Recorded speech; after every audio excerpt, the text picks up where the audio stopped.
내 짐을 여호와께 맡기라. 그가 너를 붙드시고 의인의 요동함을 영원히 허락하지 아니하시리로다. 아멘.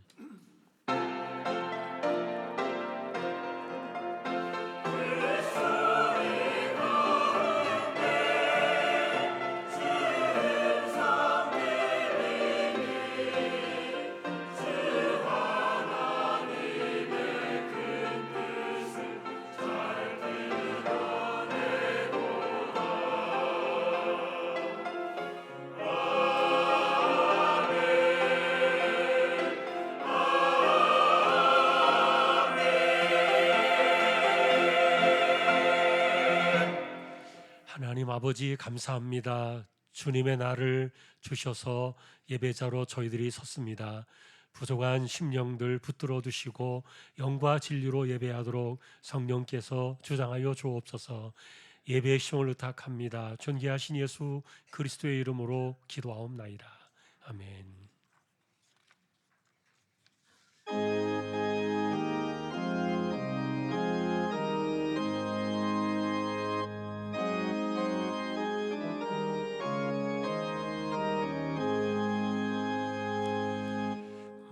만국의 근원 하나님,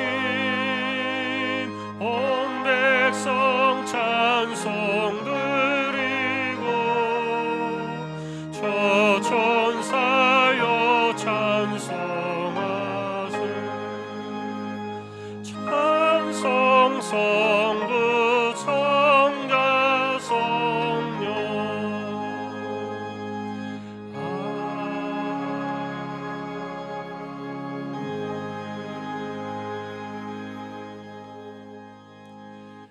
전능하사 천지를 만드신 하나님 아버지를 내가 믿사오며 그 외아들 우리 주 예수 그리스도를 믿사오니 이는 성령으로 잉태하사 동정녀 마리아에게 나시고 본디오 빌라도에게 고난을 받으사 십자가에 못 박혀 죽으시고 장사한 지 사흘 만에 죽은 자 가운데서 다시 살아나시며 하늘에 오르사 전능하신 하나님 우편에 앉아 계시다가 저리로서 산 자와 죽은 자를 심판하러 오시리라. 성령을 믿사오며 거룩한 공예와 성도가 서로 교통하는 것과 죄를 사하여 주시는 것과 몸이 다시 사는 것과 영원히 사는 것을 믿사옵나이다. 아멘.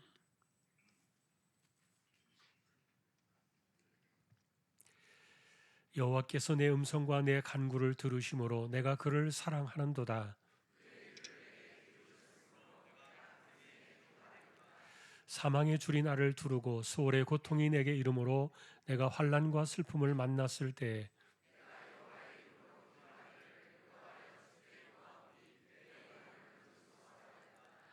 여호와는 은혜로우시며 의로우시며 우리 하나님은 긍휼이 많으시도다.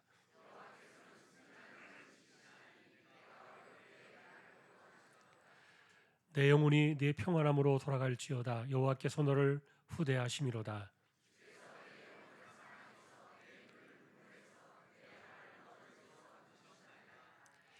내게 주신 모든 은혜를 내가 여호와께 무엇으로 보답할까? 여호와의 모든 백성 앞에서 나는 나의 서원을 여호와께 갚으리로다.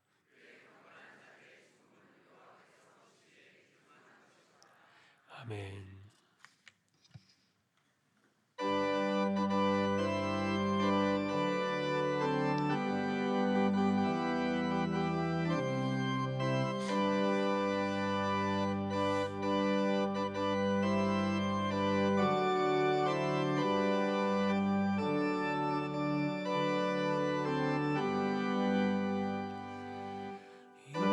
오랫동안 주 떠나 세상 연락을 즐기고 저 흉악한 죄에 빠져서 주를 잊었네.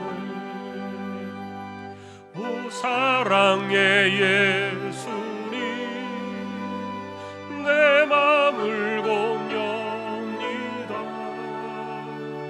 곧 들어와 나와 함께하며 내 생명이 되소서. 주 죄악에 죽을 인생을 심히 불쌍히 여기사 저 하늘의 영광 버리고 이 세상에 오셨네.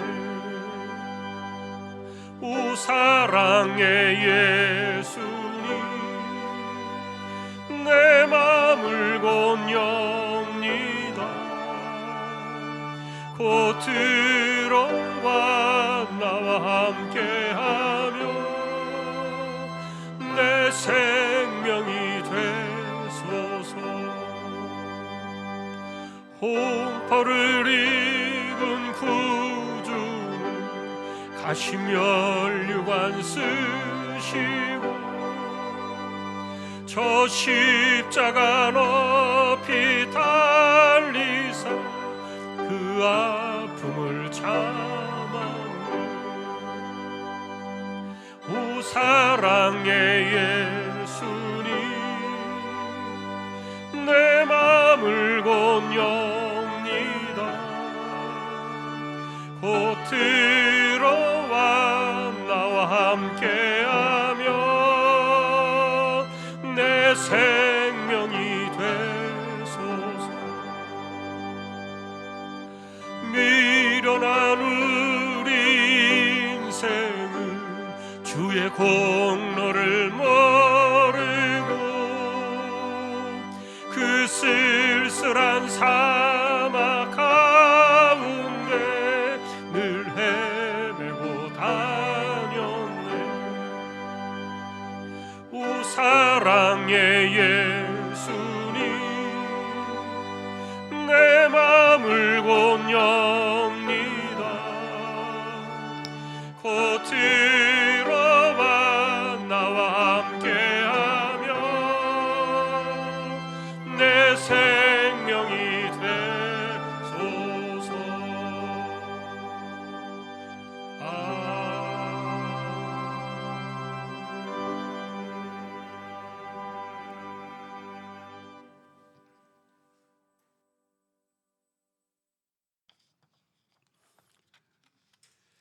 사랑의 하나님, 한 주간도 거친 세상에서도 주님의 은혜에 힘입어 살게 하셨다가 이렇게 주님의 보좌 앞에 나와 참된 예배자로 불러주시니 감사합니다. 이 시간 영과 진리로 예배할 때 하늘문을 여시고 우리 예배를 기쁘게 받으시며 주님의 영광이 가득히 임하는 복된 시간이 되게 하옵소서. 한 주간의 삶을 돌이켜봅니다. 하늘의 것들보다는 세상 것들을 사랑하며 무엇을 먹을까, 무엇을 마실까, 무엇을 입을까를 염려하며 살았으며 또 육신의 정욕, 안목의 정욕, 이생의 자랑에 빠져 주님이 원하시고 바라시는 삶보다는 여전히 우리의 행위로 하나님 앞에 서려는 것들이 많았음을 고백합니다. 용서하여 주옵시고 이 시간 우리 안에 있는 모든 죄악의 씨뿌리들과 분주한 마음, 또 세상의 염려, 걱정들을 십자가 앞에 내려놓고 회개하며 주 앞으로 나아가게 하셔서 다시금 우리 안에 성령 충만함을 주심으로 보이지는 않지만 언제나 우리 곁에 계시며 우리의 삶의 주관자 되시는 신실하신 주님을 바라보며 승리하는 주왕의 모든 성도님들 다 되게 하여 주옵소서. 하나님, 이 나라가 현재 몹시 혼란스럽고 또 힘들고 어려운 상황에 직면해 있습니다. 이 어려운 시기에 우리 믿는 자들이 주님의 뜻과 섭리가 무엇인지를 잘 분별하게 하시고 무엇보다도 나라의 흥망성쇠가 하나님의 손안에 있음을 깨닫고 모두가 깨어 기도하게 하시고 그래서 주님의 은혜 안에 하루속히 이 나라가 안정되고 평안을 되찾을 수 있도록 이 땅에 긍휼과 자비를 베풀어 주옵소서. 주님의 피값으로 세워진 주한교회가 마지막 때를 살아가는 이 세대에서 구원의 방주 역할을 담당하게 하시니 감사합니다. 말씀과 성령이 충만한 교회가 되게 하시며 교회 안에서 각자의 맡겨진 자리에서 사명 감당하며 묵묵히 섬기는 성도님들을 기억해 주시고 그 헌신과 섬김을 통해 몸된 교회가 더욱 든든히 서가게 하시고 주님이 오시기에 아름다운 교회로 성장하게 하옵시며 특별히 모든 성도님들 삶의 여정 가운데 함께 하시사 항상 예수의 흔적을 지니며 살게 하시고 그리스도의 십자가 외에는 결코 자랑할 것이 없음을 날마다 고백하면서 말씀의 삶의 기준을 삼아 말씀으로 고난을 이기고 말씀으로 인내하며 말씀으로 순종하며 살아가는 믿음의 용사들이 다 되게 하여 주옵소서. 주왕의 가족들 중에 환우분들 계십니다. 주님의 능력의 손길 어루만져 주심으로 치유와 회복의 역사가 있게 하시고 그들의 마음과 영혼에도 평안함을 주셔서 흔들리지 않는 믿음으로 주님의 선한 뜻을 바라보며 소망을 품고 힘있게 살아가게 하옵시고, 또 우리에게 맡기신 주왕의 다음 세대를 위해서 기도합니다. 아직은 어리고 연약한 우리 자녀들, 주님께서 늘 함께 동행하심으로 믿음이 자라고 생각이 자라며 주님을 향한 그 사랑이 더욱 뜨거워지게 하옵시고, 그래서 주변에 선한 영향력을 끼치며 하나님의 사람들로 바르게 성장하게 인도하여 주옵소서. 이제 2024년도 한 해가 저물어 가고 있습니다. 한 해 동안 우리의 삶에 수많은 어렵고 힘든 상황 가운데서도 때를 따라 이른 비와 늦은 비를 내려주셔서 여기까지 인도하여 주신 에베네셀 하나님의 은혜에 감사함을 드립니다. 이제 얼마 남지 않은 한 해 잘 마무리하게 하시고 다가오는 2025년도에도 날마다 우리 안에 역사하시는 주님을 경영하며 우리를 향하신 신실하신 하나님의 계획들이 이루어져가는 것을 믿음의 눈으로 바라보며 주님 한 분으로 만족하면서 이 땅에 하나님 나라의 확장을 위해서 더욱더 힘쓰는 주왕의 가족들 다 되게 하옵소서. 말씀으로 나아갑니다. 말씀을 들고 단에 서신 담임 목사님에게 영육의 강건함과 성령의 충만함으로 기름 부어 주옵시고, 이 시간 준비하신 말씀을 선포하실 때 듣는 저희들이 아멘으로 화답하며 그 말씀을 통해 주의 뜻대로 살아가기를 결단하고 다짐하는 귀한 시간이 되게 하옵소서. 할렐루야 찬양대의 찬양을 기뻐 받아 주옵시고, 예배를 위해 돕는 손길에도 주님의 놀라운 축복으로 함께 해 주실 걸 믿으며 이 모든 말씀 우리의 작은 신임에도 응답하시며 우리의 삶의 목자 되신 예수님의 이름으로 기도합니다. 아멘.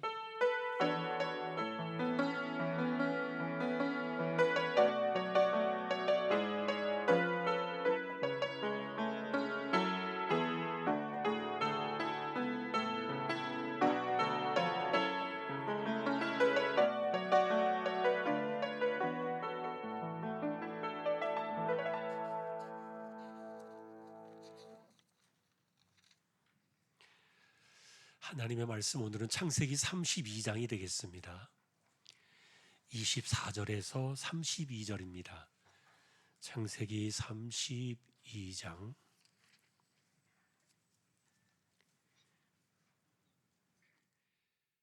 24절에서 32절 교독을 하겠습니다. 야곱은 홀로 남았더니 어떤 사람이 날이 새도록 야곱과 씨름하다가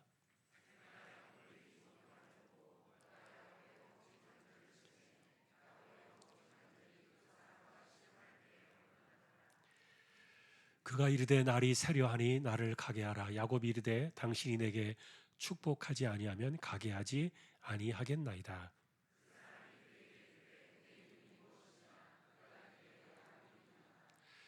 그가 이르되 내 이름을 다시는 야곱이라 부를 것이 아니요 이스라엘이라 부를 것이니 이는 내가 하나님과 및 사람들과 겨루어 이겼음이니라.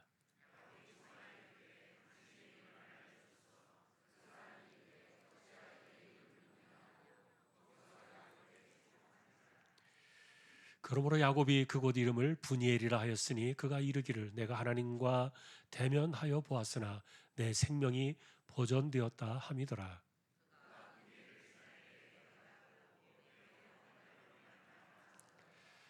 같이 보겠습니다.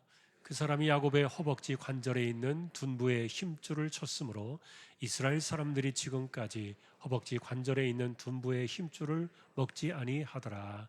아멘. 교회 소식입니다. 주보 12쪽 함께 보아주시기 바랍니다. 이번 주 성경 읽기는 데살로니가 후서 1장에서 히브리 13장까지가 되겠습니다. 어제까지 정리된 낙헌예물은 1억 533만 9,044만 449원 70.85% 적립이 되었습니다.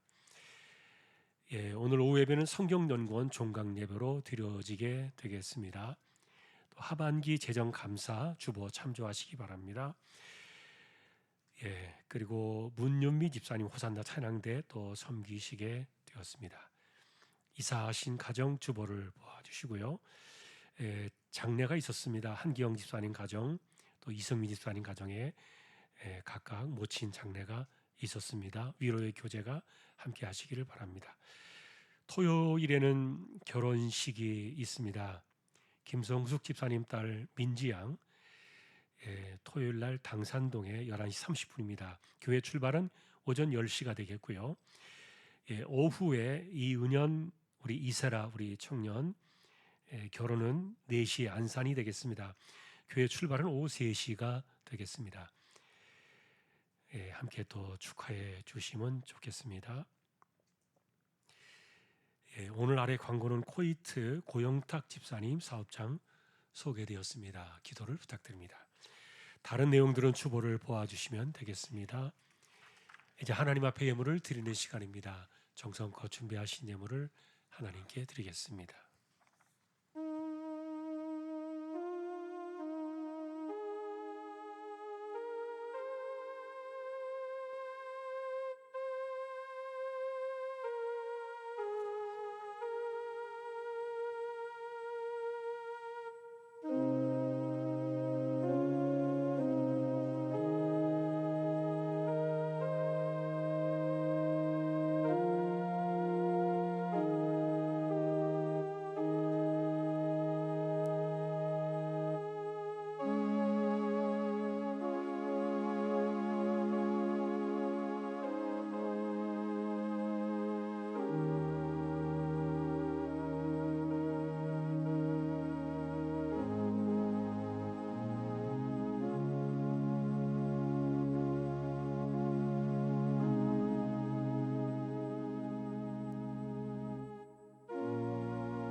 하나님 감사합니다. 오늘도 우리의 삶을 지켜주시고 예배자로 세워주심에 감사를 드립니다. 믿음으로 이 시간 하나님의 것을 구별하여 드렸습니다. 주일원금 10의 1조입니다. 목적을 따라 선교, 구제, 장학, 차량 보이지 않는 가운데 드려지는 낙헌 예물 있습니다. 또 여기에 감사 있습니다. 어려움을 지혜롭게 기도와 은혜로 지켜주심에 감사드립니다. 내 짐을 여호와께 맡기고 복음만으로 들어가 성령을 따라 행하게 하옵소서. 범사에 감사드립니다. 한 해를 기도와 은혜로 지켜주심을 감사드립니다. 새 집 주심을 감사합니다. 하나님 은혜에 감사드리며 범사에 감사합니다. 나라가 없으면 교회가 없습니다. 주님이 나라를 구하여 주십시오. 주님 은혜에 감사합니다. 믿음으로 든든히 세워지는 가정이 되게 해주시고 자녀의 삶을 붙들어 주십시오. 할렐루야. 범사에 감사하며 감사 넘치는 귀한 가정으로 인도해 주시고 한 마음으로 주님을 섬겨 자녀들의 기업 번창하여 앞길에 시온이 대로 활짝 열리도록 역사하여 주십시오. 건강 주심을 감사합니다. 삶 가운데 늘 건강 주시며 지혜롭고 복된 자녀들로 자라게 하옵소서. 가족 건강들 지키시고 복된 길로 인도하옵소서. 주일 식사 예물로 드립니다. 하나님 아버지, 자녀들 앞날을 온전히 주님께 맡기며 감사드립니다. 손자의 100일 감사드립니다. 어머니 장례를 은혜 가운데 마쳤습니다. 우리 가족에 더 큰 하늘 소망 주심을 감사하며 주일 식사 예물로 드립니다. 마음의 손을 들이시고 응답해 주심을 감사합니다. 하나님 아버지, 범사에 감사합니다. 건강하게 지켜주셔서 감사합니다. 남편 생일 감사합니다. 지금까지 은혜로 인도하심에 감사드립니다. 주 예수님이 나를 불쌍히 여겨두시고 진실로 선이 악을 이기는 주님의 공의가 서게 하실 우리 주 예수님께 무한 감사드립니다. 어머님의 건강을 하나님께 맡깁니다. 주님의 은혜 안에 살게 하심을 감사드립니다. 모든 것을 감사함으로 받아 버릴 것이 없게 하라. 하나님의 은혜로 아들의 결혼 준비가 잘 되게 해주시고 은혜로 끝까지 축복의 가정이 잘 이루어지기를 감사 예물로 드립니다. 오늘도 우리의 손길입니다. 하나님 중심을 늘 살펴주시고 우리 모두를 붙들어 두셔서 한 해를 그렇게 은혜로 살아왔습니다. 기도의 무릎으로 늘 살게 해주시고 이마에 땀 흘려 가며 신실하게 살아갈 때 삶의 현장에 복을 주시고 그 주시는 힘으로 이 세대를 살아내며 이겨나가는 저희들 모두 되게 하여 주옵소서. 존귀하신 예수 그리스도의 이름으로 감사하며 기도 올리옵나이다. 아멘.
하나님 감사합니다.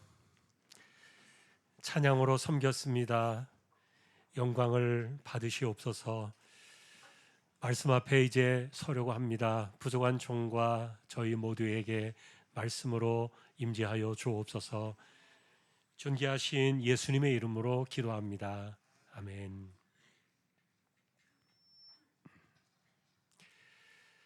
오늘도 말씀의 은혜가 함께 하시기를 주님의 이름으로 축복합니다. 오늘은 말씀을 좀 정리하다 보니까 야곱의 이야기가 좀 길어졌습니다. 아직 시작은 안 했지만 이분의 이야기를 좀 많이 듣다 보면 우리는 뭔가 이런 생각이 들 수도 있는데 뒤에 가서는 제가 정리는 해드리겠습니다. 오늘 어쨌든 야곱의 이야기가 좀 길어지게 되었다는 거 먼저 이렇게 말씀을 드리고 오늘 본문을 좀 보려고 합니다. 최근에 저희는 아나이데이아 기도의 정신을 좀 찾아보고 있었습니다. 이 말이 무슨 말인가? 혹시 가슴에 여전히 선뜻 와닿지 않는 분들이 계신다면 예수님이 가르쳐주신 기도의 정신, 이 아나이데이아의 기본적인 의미는 사실은 몰상식입니다. 그리고 몰염치. 하나님 앞에서 상식 따지지 말라는 겁니다. 기도할 때. 하나님 앞에 기도할 때 염치 따지지 마라. 우리가 어쨌든 마음을 토해야 되는 입장인데 그런 거 따져가면서 무슨 기도를 합니까? 기도는 그런 거 아니다. 그저 이 아나이데이아의 정신으로 구하라. 그리고 찾으라, 두드리라. 그래서 지난주에 저희가 보셨던 한나 역시 눈물, 콧물 따질 것 없이 이 아나이데이아의 정신으로 기도를 드리게 되었던 거죠. 자, 겉으로 보기에 오늘 본문 역시 그런 그 아나이데이아의 정신을 우리에게 보여줍니다. 자, 이분의 이야기를 좀 해야 되겠죠. 야곱은 아브라함의 손자였고 이삭이 60살에 낳은 쌍둥이 아들 가운데 작은 아들이었습니다.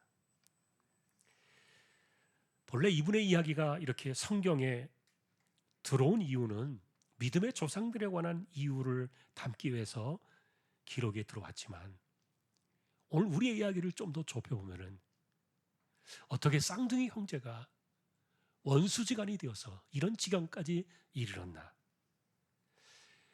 그런 배경을 가졌습니다. 사실 이들 형제가 오늘 이제 야복강을 사이에 두고 만나게 된 이들의 나이가 90살이 넘었습니다. 그런데 이렇게 90 넘은 쌍둥이 형제가 서로 척을 지게 된 그 이유 중에 하나는 여러분이 보실 때 별거 아닌 것처럼 보여지는 축복기도 사건 때문이었습니다.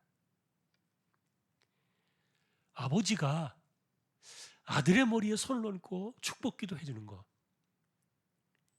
그거 하나 때문에 이런 사단이 벌어진 거예요. 자, 그런데 쌍둥이 아들이 태어나면 작은 자가 축복의 아들이 될 것이다. 하나님이 계시해 주셨는데도 아버지는 큰 아들을 마음에 두었고 어머니는 약속의 말씀을 따라서 작은 애들에게 마음을 두었던 거죠. 이게 합의가 안 된 겁니다. 그래서 어느 아들에게 축복해야 될 것인가, 이 문제를 70년을 끌었습니다. 그리고 드디어 70년이 되던 그 해에 아버지가 작심을 합니다. 더 이상 미룰 수는 없다. 이제 내가 누구든지 큰 아들이든 작은 아들이든 축복해야 되겠다. 그렇게 마음을 먹고 큰 아들에게 준비를 시켰습니다. 그런데 우리가 알고 있는 것처럼 그 사이에 이 어머니와 작은 아들이 눈먼 아버지를 속이고 형님 행세를 하면서 대신 축복을 받아서 뺏어간 사건이었죠. 지금도 여러분이 이런 이야기를 들으면 무슨 말도 안 되는 그런 사건을 가지고 집안이 저렇게 분란이 일어나나. 축복 기도가 도대체 뭐길래? 아마 여러분들 이해가 잘 안 되실 수도 있을지 모르겠어요. 그런데 결과적으로 이 축복 사건 하나는 역사에 있어서 중대한 갈림길을 나누었어요. 예를 들면 축복을 놓쳤던 큰형 에서는 변방에 이름 없는 한 민족으로 전락해버렸고, 축복을 받았던 축복의 사람 야곱은 이스라엘이라는 빛나는 그 이름의 조상이 된 거예요. 사실 지금도 여러분들이 여호와의 이름으로 이 축복하는 것이 이게 별거 아니야 이렇게 생각하는 분들이 계실지 모르겠지만, 성경은 이것을 상당히 심도 깊게 다뤄주고 있다는 점도 여러분은 주목하셔야 될 거예요. 자, 아까 말씀드렸던 것처럼 아버지도 결정을 내리지 못한 채 머뭇거리고 있다가 아들들이 70이 넘어서야 드디어 결심을 했던 건데, 그런데 아버지가 앞을 보지 못하니까 그저 아들에게, 작은 아들에게 속아가지고 축복을 엉뚱한 아들에게 하고 말았는데, 자, 뒤늦게 이것을 알게 된 큰형 에서가 분노를 했죠. 내가 이 놈을 잡아 죽이겠다. 부모가 듣는 데서 공개적으로 그렇게 이야기를 했습니다. 그래서 어쩔 수 없이 작은 아들이 그날 밤으로 야밤 도주를 했죠. 1000km가 넘는 먼 땅 외삼촌의 집으로 도피를 한 겁니다. 그런데 거기에 가서 70이 넘은 나이에, 늦은 나이였지만 아내를 만나게 되었고, 결혼해서 자식들을 낳고 20년 만에 성공해서 돌아오게 되었는데, 자, 그런데 이 동생이 돌아온다는 소식을 들은 그 형이 환영은커녕 장정 400명을 데리고 오고 있다는 소식을 들었던 겁니다. 그 이야기를 들은 야곱은 직감적으로 느꼈습니다. 아, 지금 형이 나를 환영하러 오는 게 아니구나. 나와 내 처자들을 죽이려고 장정들을 데리고 오는구나. 어쩌면 야곱은 잃어버린 세월이었지만, 놀랍게도 또 다른 당사자였던 에서는 20년 동안 축복을 빼앗겼던 그 사건에 대해서 한을 풀지 못하고 있었던 거예요. 자, 여러분, 이렇게 가정에서 일어날 수 있는, 아버지가 누구를 축복하느냐의 이 단순한 문제로 볼 수 있는, 사실 이 일은 이 쌍둥이가 태어나기 전에 하나님께서 말씀하신 계시 때문에 일어난 사건이었지만, 그러나 한편으로 우리가 이들의 관계를 보면요, 지극히 개인적인 가정사에 복잡하게 얽혀있는 또 하나 이야기로도 이것을 볼 수가 있는데, 예를 들면 이런 일들을 놓고 기도하는 오늘 이 야곱의 이야기를 볼 때, 우리가 집안에서 소소하게 일어나는 수많은 일들에 대해서 하나님 앞에 기도하는 것은 당연하다, 그런 점들을 보게 해줘요. 사실 여러분, 인간의 죄성은요, 얼마나 무섭게 원한과 감정들을 만들어내는지 몰라요. 특별히 이런 것들은요, 가족들 사이에도 많이 일어납니다. 그러니 겉으로 보기에는 축복 기도를 둘러싸고 일어난 형제의 원한의 문제라고 이렇게 볼 수도 있지만, 그러나 사실 문제는 이것은 두 사람이 만나서 기분 좋게 밥을 먹고 풀어낼 수 있는 문제가 아니었습니다. 다시 말하면 세상 관계는 그렇게 말처럼 쉽지 않은 일들이 너무 많았다는 거예요. 여러분, 인간 관계를요 간단하게 보시는 분들이 있는데 그건 자기 생각일 뿐이지 절대로 사람들의 감정은 간단하지 않습니다. 그러나 야곱이 이런 때 할 수 있었던 것은 오직 하나님을 자신의 이 문제 속으로 끌어들이는 것 외에는, 기도 외에는 답이 없었던 거예요. 실제로는 사람들이 풀어서 될 일도 있지만 안 되는 일들이 더 많다는 것도 우리에게 보여주고 있고요.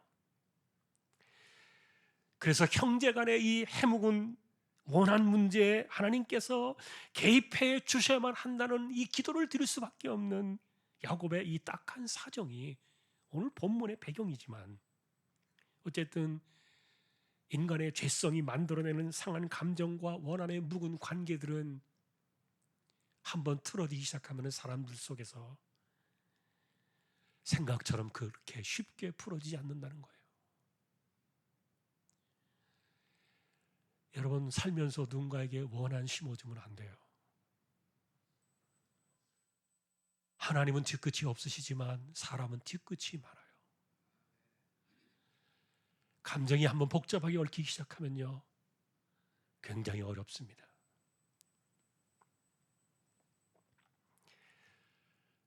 자, 어쨌든 이 에서의 문제는 쌍둥이 피를 나눈 형제의 이야기였지만 간단하게 처리할 수 없는 인간의 원한 문제와 죄성의 문제가, 그리고 상한 감정의 문제가 이 안에 개입이 되면서 정말 이것은 걷잡을 수 없는 상태로 벌어지고 있었던 거예요.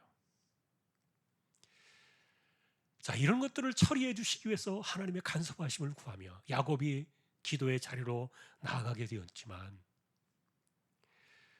그래서 사실은 하나님께서 이렇게 얽혀있는 이들 관계의 이 감정의 문제를 풀어내는 것이 목적인 것처럼 보여지기도 하지만, 그러나 사실 오늘 본문의 이야기는 그것은 아니에요. 왜냐하면 오늘 우리가 주목하고 있는 이 야복강가의 기도 이야기는 엇박자가 일어납니다. 실제로 야곱에게 시급했던 것은 형님의 그 상한 감정과 20년 동안 한을 품었던 그 원한의 관계에서 자신을 풀어달라고 간청하는 것이 주제였지만, 하나님은 사실 그 문제에 대해서 전혀 관심이 없으셨어요. 자, 중요한 것은 하나님의 방식은 어쨌든 야곱이 알지 못했으니까, 사람의 입장에서는, 야곱의 입장에서는 이 어떻게 풀 수 없는 이 원한의 문제를 풀어내기 위해서 어쩔 수 없이 야곱은 야복강가의 기도의 자리로 내몰리고 있었다는 거죠. 여러분, 예를 들면 지난주에도 한나를 기도의 자리로 내몰았던 것은 또 다른 아내, 분인 나에 격분시키는 충동이었다고 말씀을 드렸어요. 이 에서의 이 원한진 그 무서운 이야기는요, 야곱을 이 아나이데이아의 기도의 강가로 그를 내몰고 있었던 건데요. 그러니 어쨌든 중요한 것은 이런 상황들이 찾아올 때 사람들이 절망하지 않고, 그리고 인간적인 방법으로 이것을 풀려고 하지 아니하고 하나님 앞에 기도의 자리로 나갔다는 이 자체는요 너무너무 귀해요. 얼마나 감사한 일인지 몰라요. 만일에 야곱이 자기의 머리만 믿고 잔꾀를 믿고 여러 가지 인간적인 방법과 술수를 써서 그 다음날 에서와 400명을 맞이했다면 피바람이 불었을 겁니다. 그런데 어쨌든 야곱은 이런 상황에 대해서 하나님 앞에 엎드렸던 것이죠. 다 떠나보내고 홀로 그 밤에 그 강가에 엎드렸던 것은 하나님께서 이 문제 속에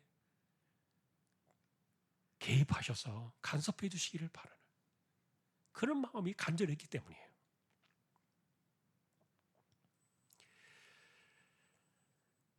자, 여러분, 이런 상황 속에서 사실 야곱이 자신이 할 일을 안 했던 것은 아닙니다. 혹시 모를 사태를 대비해서 가족들을 이렇게 분산시켰습니다. 재산도 분산시켰고요. 자기만 혼자 남아가지고 그리고 이 기도의 보따리를 풀어놓기 시작했던 거죠. 자, 그런데 이런 기도의 모습을 보여주고 있었던 야곱에게 오늘 본문의 성경은 정말 전혀 엉뚱한 것으로 우리에게 본문을 소개해 줍니다. 그것은 뭐냐면 씨름이에요. 지금 기도로 인생을 걸어야만 했던 그 중차대한 시간에 예상치 못한 사건이 벌어진 겁니다. 다시 말하면 누가 와서 씨름을 걸고 있는 건데 24절에 보니까 모든 것을 마치고 하나님 앞에 엎드려서 기도를 드리려고 하는 그 야곱에게 뜬금없이 어떤 한 사람이 찾아온 거예요. 그리고 이 사람이 야곱과 함께 밤새도록 씨름을 걸은 겁니다. 자, 그래서 여러분, 오늘 우리가 기도라는 주제로 이 사람들의 이야기를 살펴보면은 기도는 씨름인가? 아마 그런 의미로도 여러분이 이해할 수 있을 거예요. 말 그대로 누군가와 맞붙어 싸웠다는 이야기인데, 그런데 정확하게 말하면은 그 사람이 찾아와 가지고는 밤새도록 야곱과 씨름을 할 겁니다. 자, 그래서 이게 과연 기도인가? 이렇게 우리가 의문을 품을 수 있는데, 중요한 것은 호세아 선지자가 이날의 사건을 명확하게 규명을 해 주었죠. 그날 밤에 야곱은 울면서 하나님께 간구를 했다. 그날의 씨름은 기도였다. 이렇게 분명히 말해 준 거예요. 그러다 보니까 마치 기도를 씨름으로 표현되어진 이런 사건을 놓고 그래, 기도는 투쟁이구나, 그렇게 이해하고 보시는 분들도 많았어요. 그런데 오늘 우리가 만나게 된 우리의 이야기의 이분의 이야기의 결말은 뭐냐 하면은 기도가 왜 씨름이 되었냐 하는 거예요. 이게 왜 씨름이냐? 아까도 말했던 것처럼 이날의 기도는요 완전히 다른 방향으로 흐르고 있었는데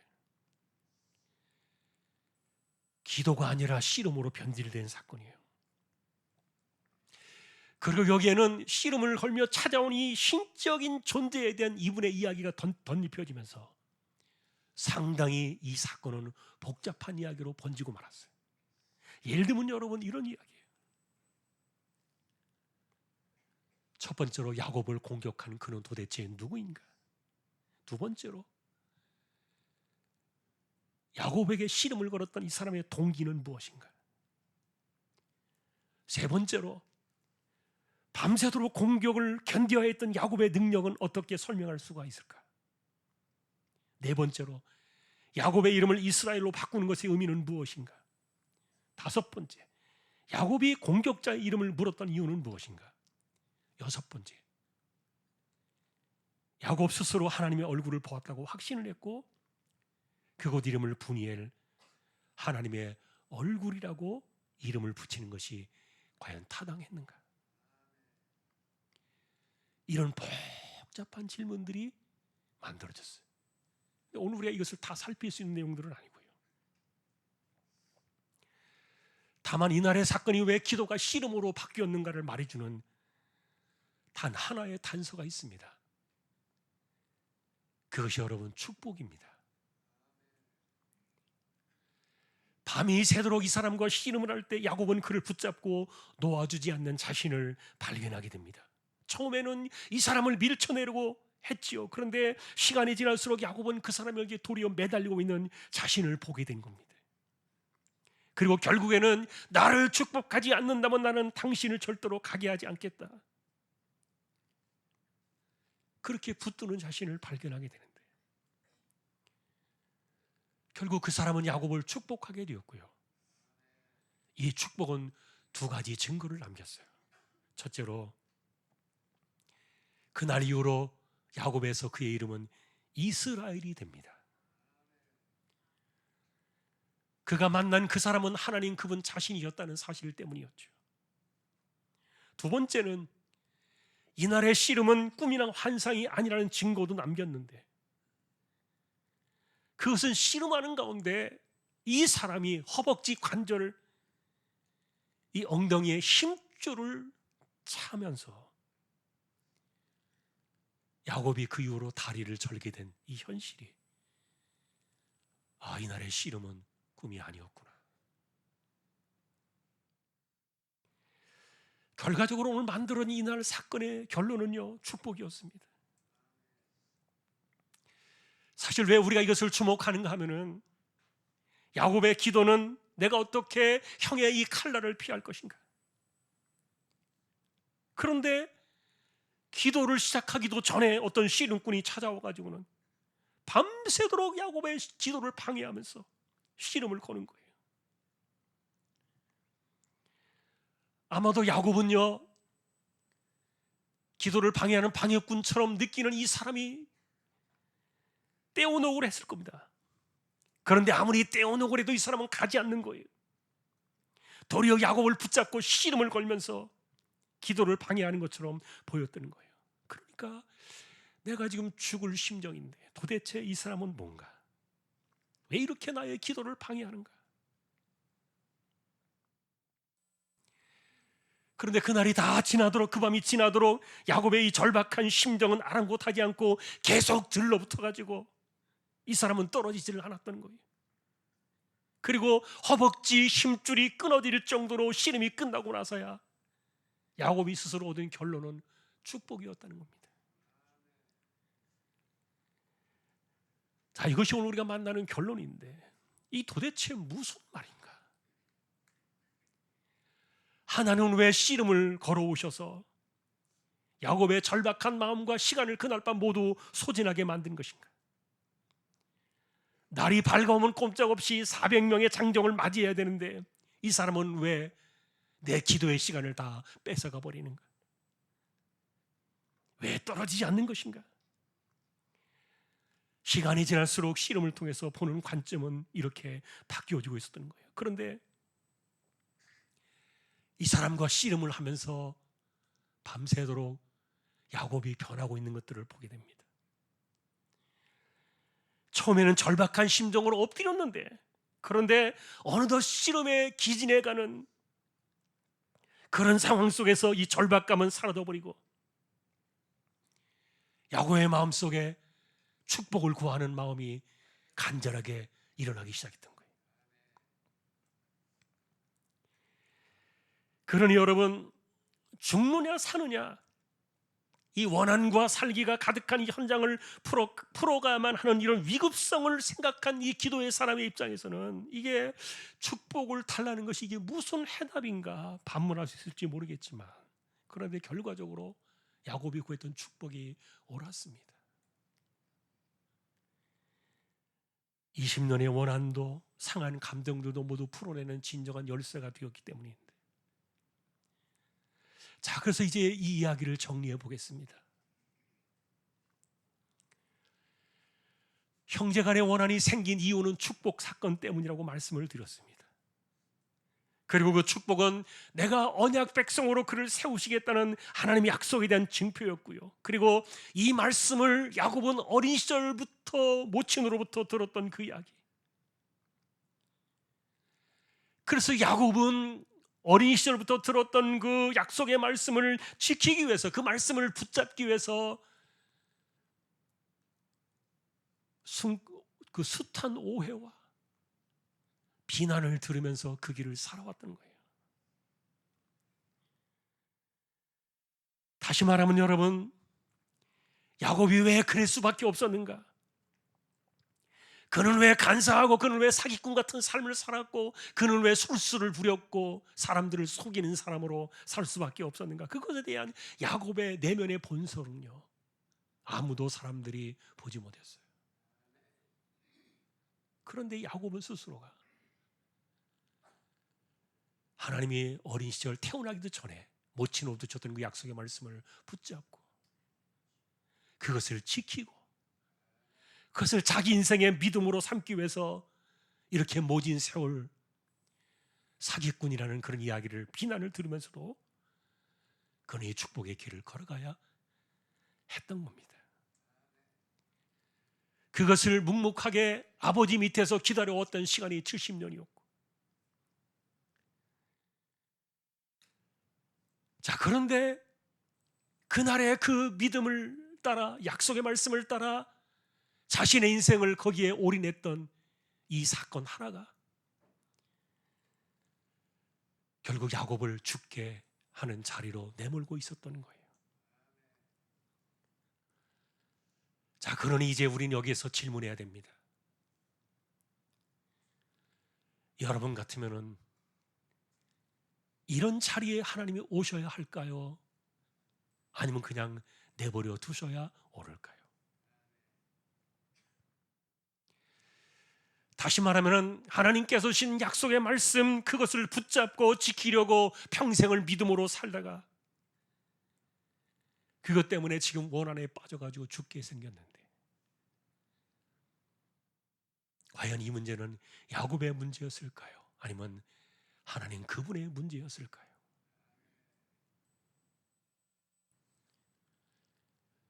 하나님께서 그날의 시름꾼으로 찾아오십니다. 그것은 이런 의미를 갖고 있습니다. 이거는 너의 문제가 아니다. 이거는 나의 문제다. 하나님의 그런 그 말씀이 직접 전달되어진 것은 아니지만 그날의 모든 사건은 야곱의 것을 알려주셨어요.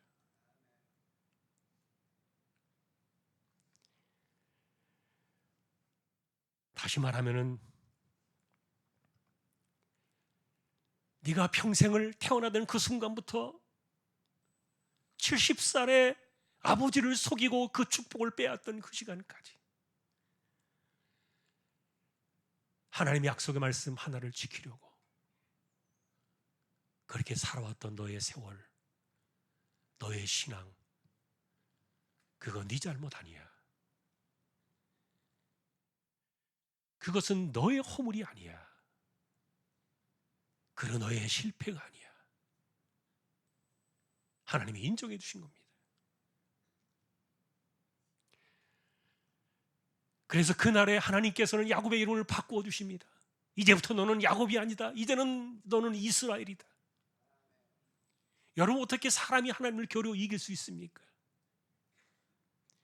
그런데 이겼다는 이름의 이스라엘을 주신 것은 그의 믿음이 옳았다는 것을 하나님이 인정해 주셨다는 말이에요.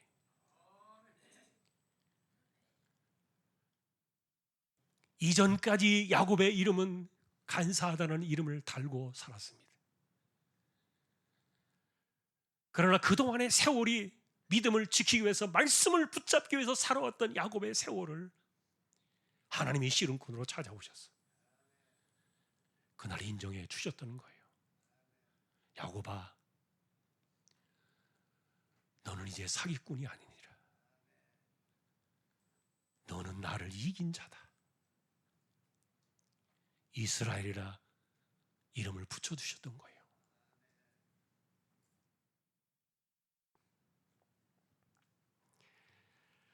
자, 그러니 여러분, 우리가 이런 모습들을 보면서 믿음의 보상이 있구나. 말씀을 지키기 위해서 믿음으로 살아가다가 어려움을 겪는 경우도 있고, 내 신앙을 지키기 위해서 때로는 직장에 손해를 볼 때도 있고, 내 믿음 때문에 때로는 뭔가를 잃어버릴 수도 있고,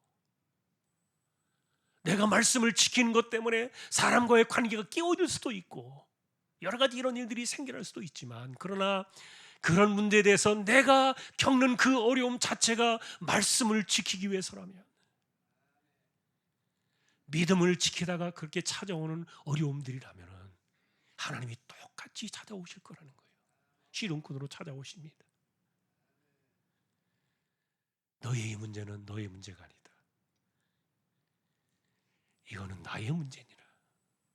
여러분, 씨름꾼으로 찾아오신 하나님의 첫 번째 메시지가 바로 이것이었어요.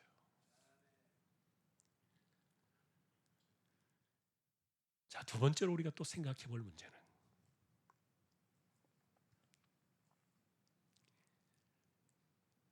야곱이 생각했던 기도에 대한 응답, 이런 사건들이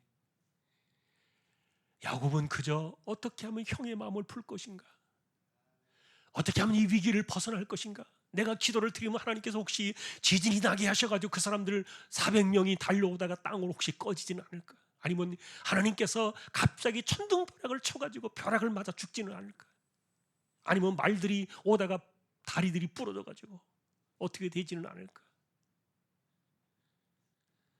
사람의 생각으로는 숱한 생각들을 가질 수 있을 겁니다. 그 많은 생각들 가운데 하나님께서 뭔가 해주셔야 되지 않을까, 그런 생각들을 가졌을지 모르겠어요.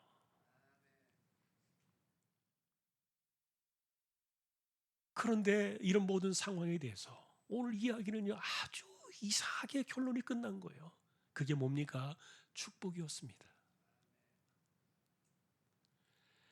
자, 이 축복이 왜 이것이 보상이 되었는가 하는 이야기는 앞에 조금 전에 말씀을 드린 내용이고, 두 번째 축복은요, 놀랍게도 이것이 야곱이 생각했던 그 답이 아니었지만, 그가 생각했던 그 답을 뛰어넘는 모든 것을 포괄하는 하늘의 답이었던 거예요.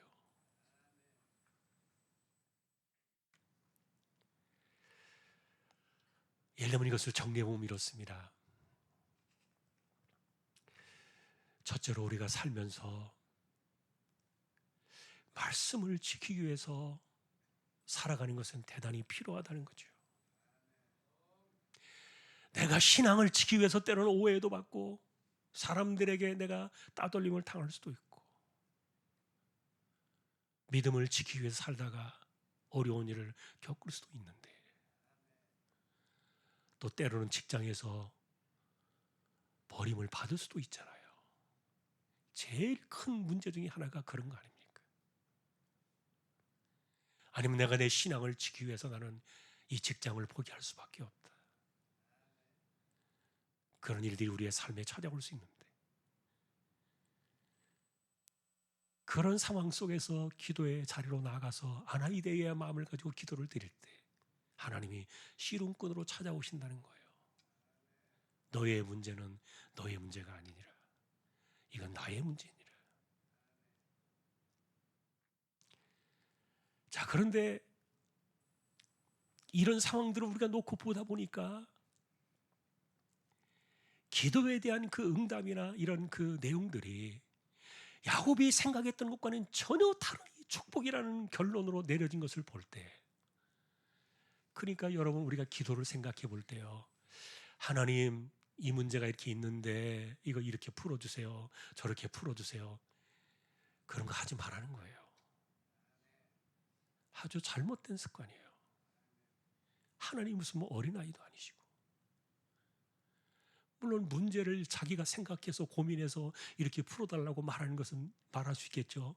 사람이니까 생각이 있으니까 그럴 수 있겠죠. 그러나 하나님은 그런 대로 하시는 분이 아니세요. 그러니까 기도할 때 하나님, 요건 요렇게, 저건 저렇게, 그래야 응답이에요. 너무너무 잘못됐어요. 그래 기도하시잖아요. 자, 그런데 이런 모든 것들을 다 덮고도 남는 사건이 축복이었던 거예요.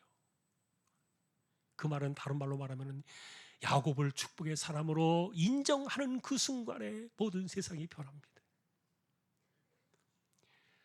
밤을 새워 달려오던 그 에서와 400명의 장정들의 마음이 어떻게 바뀌었는지 우리는 아무것도 알 수 없어요. 그런데 야곱이 축복의 사람으로 선포되어지는 그 순간에 이 모든 것들은 다 풀어지고 있었던 거예요. 그래서 결말적으로 야곱이 그날에 나를 축복해 주면 됩니다 깨달았던 이 사건 중에 하나는 오늘날 우리 식으로 말하면요, 이게 신학의 표현으로 말하면 은혜라고 생각해요. 은혜. 여러분, 내가 생각하고 기도하고 고민하는 모든 것의 답이 은혜라고 말해도 괜찮겠습니까? 근데 이 은혜라는 이 사건은요, 하늘의 이 놀라운 사건 속에 답이 다 들어있는 거예요. 야곱이 이것을 어떻게 깨달았는지 모르겠어요. 나를 축복해 주십시오. 그가 축복의 사람이 되는 그 순간에 모든 것들이 다 변해진 거예요. 달라져 버린 거예요. 오늘 그래서 우리는 이렇게 기도를 합니다. 주여, 어떤 문제를 이렇게 풀어주세요. 그래, 기도하지 말라 그랬죠. 이런 문제가 있어요. 내가 기도할 수 있어요. 그것은 우리의 기도예요. 그러나 답에 대해서는 하나님 앞에 이러쿵저러쿵 지시하지 마세요. 사람이 버릇이 나빠가지고 꼭 지시를 해요. 기도하면서 하나님 앞에 기도를 드리고, 우리가 바라는 것은 주여 내게 은혜를 주세요. 그리고 저 사람에게도 은혜를 주세요. 그 은혜의 위력과 능력이 얼마나 위대한가, 그는 받아본 사람들만이 알겠죠. 오늘 우리의 이야기는 여기가 끝입니다.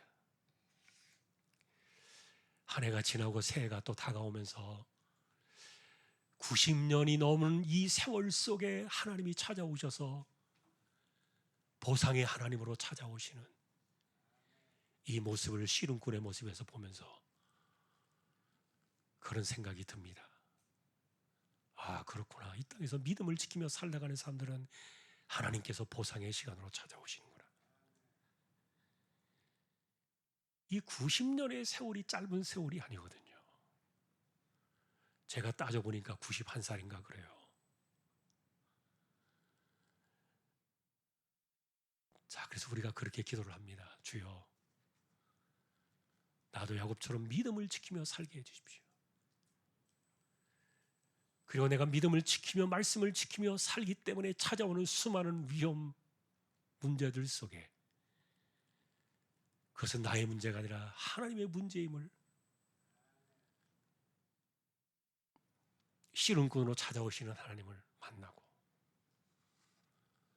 그리고 야곱이 그랬던 것처럼 축복이 모든 것들을 덮고도 남는 이 엄청난 사건임을 우리도 알게 해주십시오.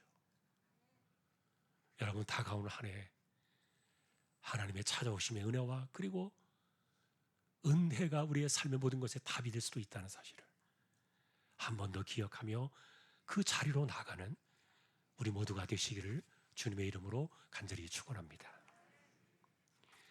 찬송가 279장입니다.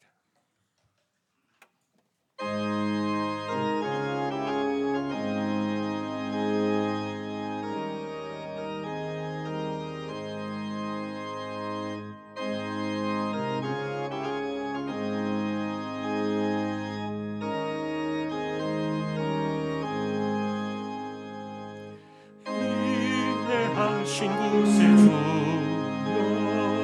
내가 비오니 죄인 오라실 때에 날 부르소서. 주여 주여 내가 비오니 죄인 오라실 때에 날 부르소서. 자비하신 보좌 앞에 꿇어 엎드려 자복하고 회개하니 믿음 주소서. 주여 주여 내가 비오니 죄인 오라실 때 날 부르소서. 주의 공로 의지하여 주께 가오니 상한 마음을 고치시고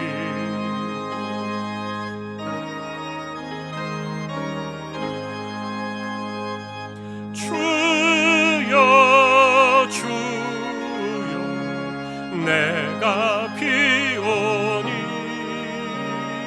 죄인 오라실 때 날 부르소서. 만복 근원 우리 주여 위로하소서. 우리 주와 같으시니 어디 있을까. 주여 주여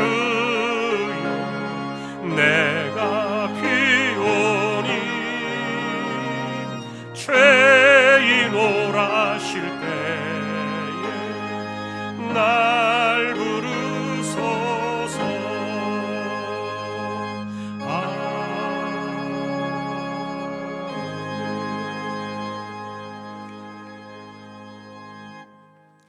일어나셔서 우리 함께 파송의 기도 드리겠습니다. 오늘도 우리가 기도할 때 주여 내년에도 말씀을 지키기 위한 삶이 되게 해주십시오. 그런 삶으로 어려움을 겪을 때 씨름꾼으로 찾아오시는 하나님을 경험하게 해주십시오. 우리의 믿음이 그러해야 될 것입니다.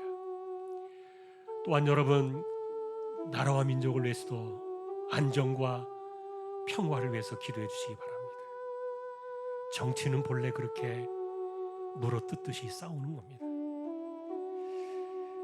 그러나 어쨌든 사람들의 권력 때문에 나라가 흔들리면 안 되니까 주여 이 나라를 불쌍히 여겨주십시오. 하나님의 손이 함께 하시기를 우리가 더 기도를 드려야 되겠습니다. 우리 주여 한번 외치고 기도를 드리겠습니다. 주여.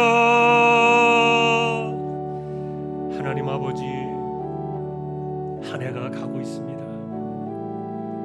우리의 삶이 말씀을 지키며 살다 왔는지, 말씀을 지키기 위하여 내 인생의 어려움들을 극복하며 그 믿음을 지키기 위하여 그 길을 달려왔는지 우리 자신을 돌아보기를 원합니다. 다가오는 25년도 한 해에도 변함없이 믿음의 길을 걸어가며 말씀의 길을 지켜나가며 그로 인해서 어려움들이 찾아온다 할지라도 그 문제 속에 하나님이 찾아오시는, 나의 문제가 아니라 하나님의 문제임을 가르치시며 찾아오시는 씨름꾼으로 오셨던 하나님을 기억하며 만나는 그런 한 해의 삶이 되어지도록 우리 모두를 지켜두시고 이 땅을 살아갈 때 약속의 말씀을 붙잡고 그 길을 걸어가기 위하여 우리의 삶을 드리며 변함없이 그 길을 걸어가는 우리 모든 심령들 되게 하여 주옵소서. 하나님, 이 땅이 지금 많이 혼란스럽습니다. 권력이 흔들림으로 인해서 나라가 요동치고 있지만 그러나 하나님 아버지, 이 땅을 불쌍히 여겨주셔서 소수의 권력자들의 그 세력에 인하여 나라가 흔들리지 않도록 지켜주시고 언제나 하나님께서 이 땅을 불쌍히 여겨주셔서 하나님께서 간섭해 주시고 요동치지 않는 나라가 되도록 하나님께서 붙들어 주시고 이 나라 이 민족을 긍휼히 여겨주시기를 소망합니다. 주여 이 땅에 안정과 평화를 주시고 모든 일들이 순조롭게 잘 진행되어지도록 역사하여 주옵소서. 감사합니다. 하늘을 지켜주시고 감사합니다.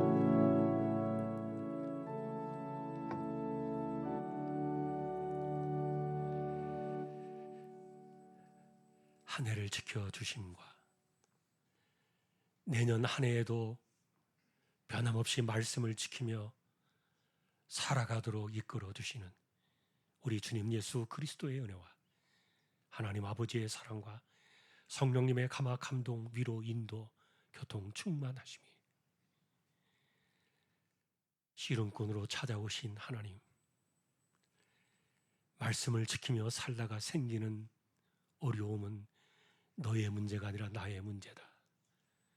곁에 찾아오신 하나님을 경험하며 25년도에도 말씀을 지키기 위해 살아가기를 원하는 우리 모든 심령들, 주왕의 가족들 위해 이제로부터 영원까지 함께 있을지어다. 아멘.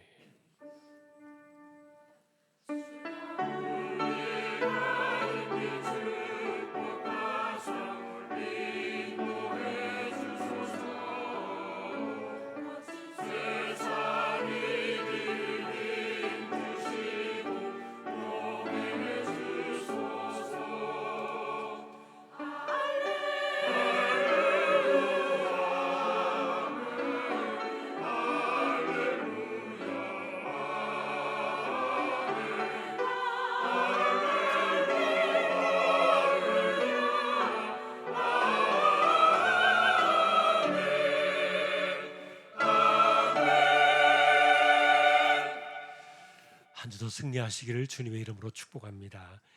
우리 송명재 성도님 혹시 어디 계신가요? 오늘 등록하셨는데 뒤에 네 감사합니다. 우리 같이 박수로 환영하십시다. 네 고맙습니다. 남편 네 우리 성도님 같이 오셨네요. 네 부부 등록하셨습니다. 네 감사합니다. 네 자리에 앉아 주시면 되겠고요. 이승미 집사님 어디 앞에 계신가요? 네, 지난주 모친 장례가 있었습니다. 또 위로의 박수 하십시다. 네, 고생하셨습니다. 네, 그리고 수료 증서가 있습니다. 자, 나와 주시겠어요? 김충길 집사님, 장성록 성도님, 김도현 성도님, 안명순 성도님 나오실 때 제가 드리겠습니다. 예, 수료 등서 이름 김충길 새가듣고 수료 축하드립니다. 2024년 12월 15일 대한유상교회 주한교회 담임목사 한근서 예, 앞으로 나와 주시죠.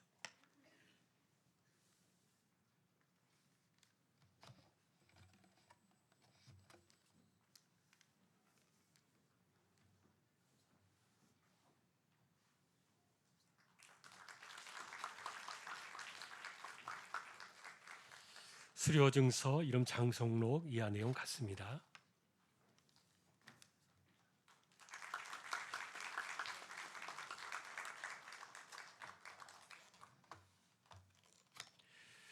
예, 수료 증서 이름 안명순 이하 내용 같습니다.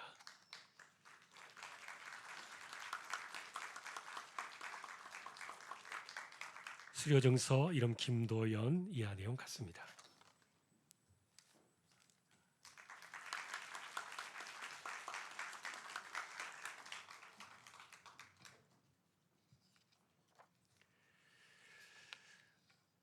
믿음으로 잘 승리하도록 또 관심과 또 격려, 기도 부탁드립니다. 네, 우리 교제 찬양하겠습니다.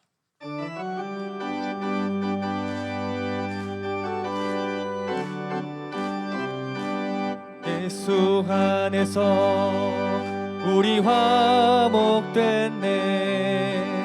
예수 안에서 우리 화목됐네.